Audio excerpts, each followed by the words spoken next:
All right, top of mind for many people, of course, is the adverse weather conditions that are gripping many parts of the country. Gauteng not being spared. I've just taken a glance at my own watch. It's 4 degrees outside.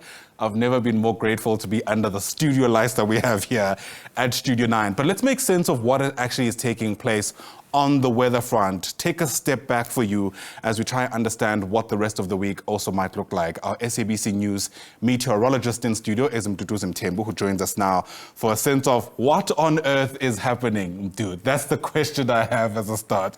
It's great to see you. We're struggling to reach low teens for highs in many parts of the country. Perhaps let's start with just an aerial view of where we are for this morning.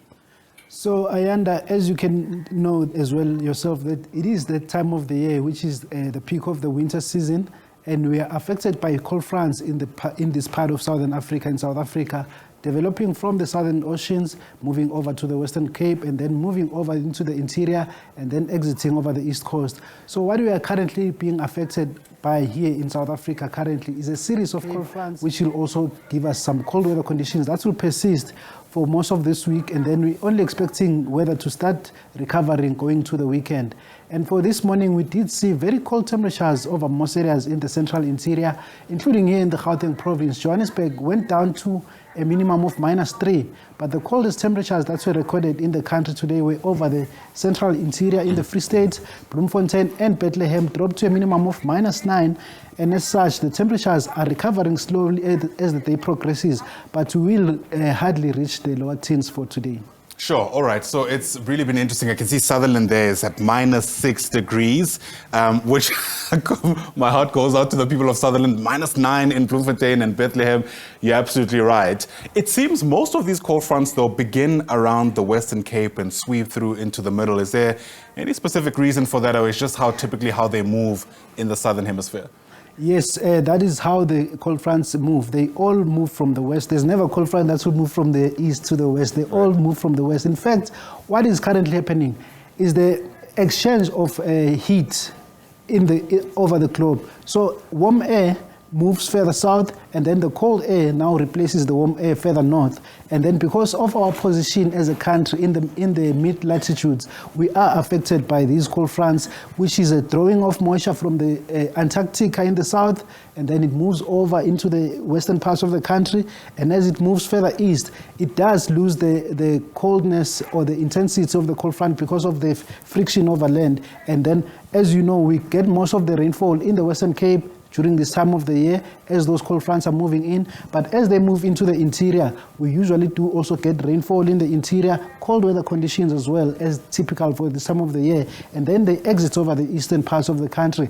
But another thing is that as they exit over the eastern parts of the country, because it's cold fronts still, even though they have lost the intensity, they are still accompanied by very strong winds, which are the causes of the fires that were reported in Mpumalanga and over KwaZulu-Natal for today and in fact yesterday as well. And there are a series of warnings as well associated with these passing cold fronts, such as storm surge along the south coast. Storm surge is the moving of the ocean overland due to very strong winds that are associated with the cold front. It is also very strong winds. A warning is in place here, but mostly for tonight, as it was reported in the Western Cape, that it is flooding in places. There is another level 6 warning of very heavy rainfall that is expected tonight into tomorrow morning as another cold front is passing through. And as such, we are expecting flooding once again over Cape Town and surrounding areas in the southwestern corner of the country. And this will make things even worse in terms of the cold. And further into the southern interior, there is strong and damaging winds over the southern parts, then in the interior of the Western Cape, the Eastern Cape, the Western Cape, and the Northern Cape. This will make it very difficult driving on the roads because of the strong winds, especially those driving trucks on the highway. They might be flipped over. Also reduced visibility because of the dust that occurs in those parts of the country. There is also another warning along the wild coast of the Eastern Cape from Port Alfred and all the way towards Port St. John's, of very strong winds that may result in runaway fires for today. And then, as you can see on my satellite images here, there is snow already on the ground over Lesotho, the Eastern Cape, and as such, some mountain passes there are closed as a result of this snow that is currently on the ground. These conditions are in place further south into the interior of the Eastern Cape, the Western Cape, and the southern parts of the Northern Cape. And as such, we're expecting more due to this passing cold front that is expected later on today.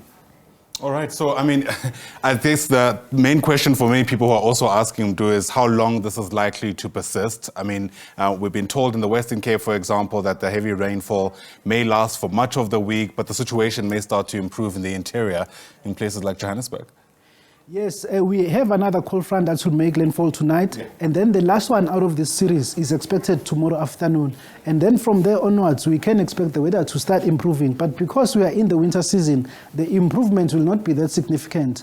It will still remain cold until, say, at the end of July, going to August. But then that will also bring in the normal not rainy, I mean the normal windy time, right, which will make it even colder because of the wind chill factor. But out of this series of cold fronts, we're expecting the weather to start improving going to the weekend.